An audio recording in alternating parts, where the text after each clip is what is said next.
Okay, I have one little piece, and as I looked at parts 1 and 2, I got enthusiastic this afternoon, although I got to teach for 2 hours tonight. I got enthusiastic about this, so I have both parts 1 and 2 of the screencast for today for BISS 4403. I'm going to do part 3 now, and this is going to be pretty short, simply because I've covered everything I need, but I got one little piece left that I did want to cover, and so I'm going to pop over into the modules area. And this is a nice resource. What I try to do to enhance your course is not only to provide you what I think are the best textbooks that I can find and the most relevant information, I try to provide you really excellent working examples of what we're covering that week, and how these tools can be of great use to us.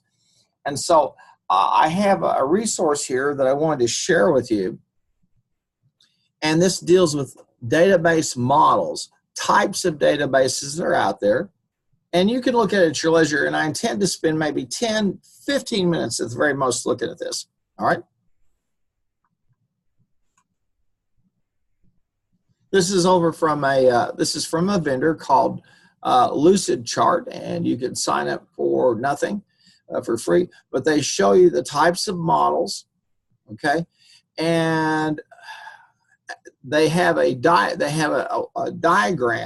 that you can use to make a particular type of database models, and they walk you through these, okay, the hierarchical, the relational, the network, object-oriented database, entity relationship, the document model, the entity attribute value, star schema. The star schema is probably the one that we use the most, as well as relational databases. And they'll show us these. And notice here that we use primary keys as a way to link tables or to build tables. And then in these relational models, we conduct what we call normalization. And they talk about each record or row is called a tuple.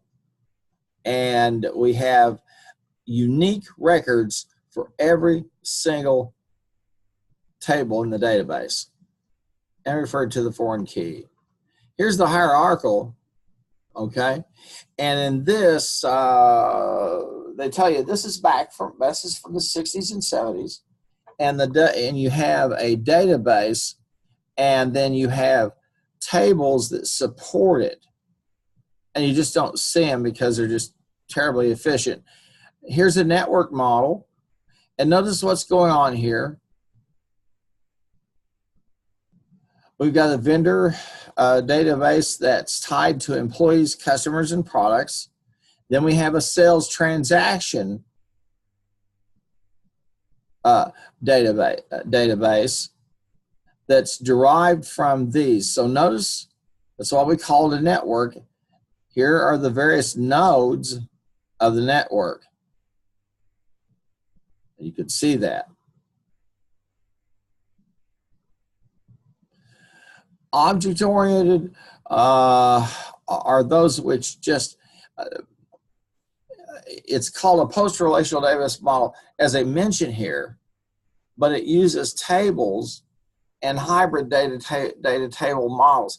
And notice here what we've got. We have object 1, object 1 sales report, object 1 instance, object 2 sales activity. It's derived from the product code. So this is almost like a dimensional table, but instead of that, we have objects that are instances, or like an event.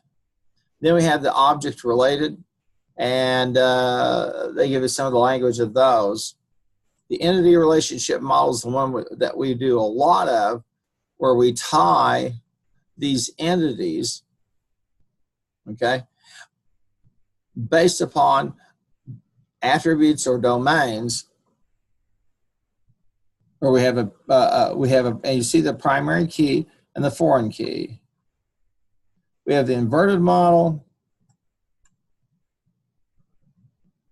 And these are and then we have the no SQL database models. These are which we don't have to run structured query language. And then they have some databases on the web.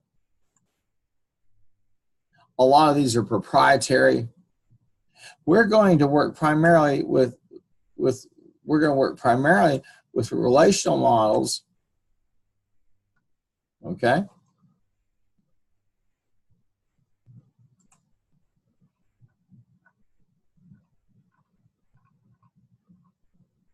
And that's primarily what we're going to be working with.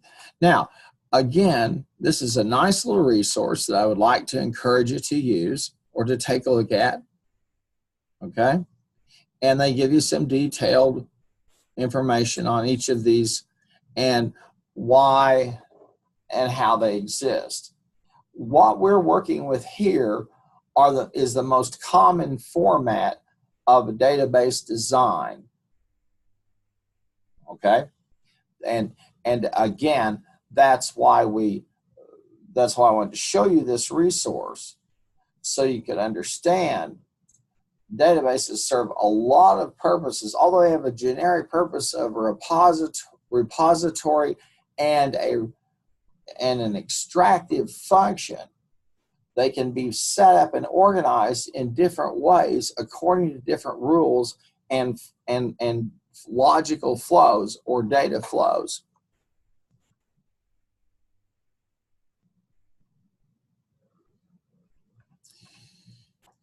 I wanted to do one final thing, and I wanted to also just do a quick little search out here. And you've heard me and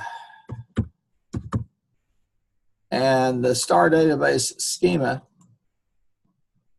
And I want to let you see what that is. Now, in terms of business, now this is changing, but we have two different types of models that people are using. The star schema, okay, and then the snowflake. Now, here we have a snowflake that's built upon a fact sales.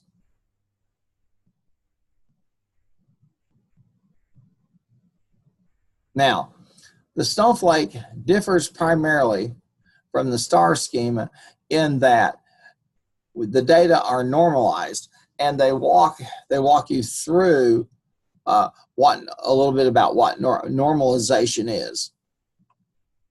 And primarily normalization is making sure that every single record is unique and that every attribute or variable or column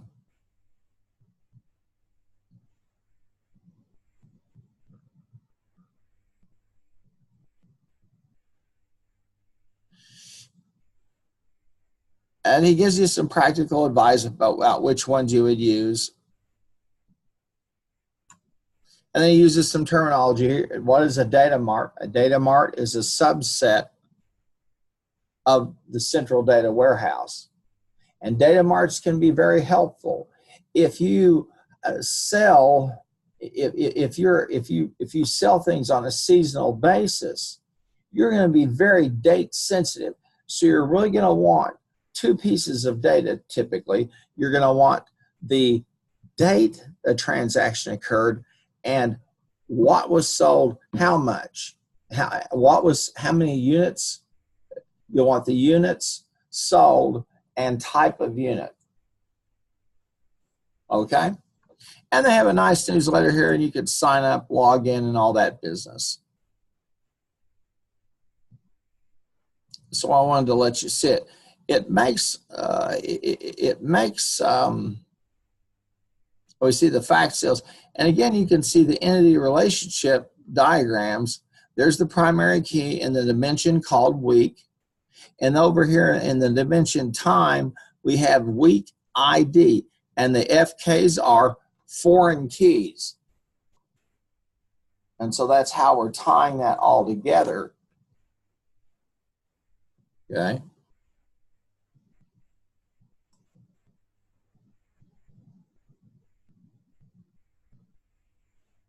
And the star versus the snowflake versus the star, the fact sales is at the middle.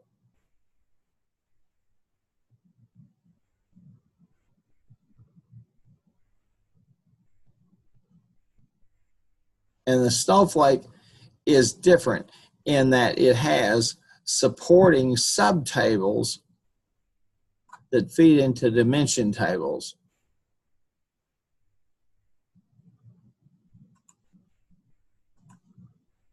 Here you can see product types into products. Okay, folks, well, that's about all. And those two resources, certainly you'd want to go out and take a look at them. But I wanted to share that with you so you understood we have some different approaches. The star and the snowflake tend to be the ones that we use the most in business, depending upon some factors like storage, our approach, etc.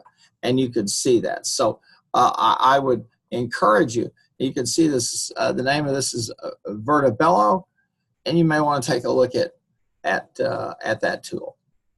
All right, well, I'm going to close this off. All right, and I'm going to go back here, and I'm going to stop the share.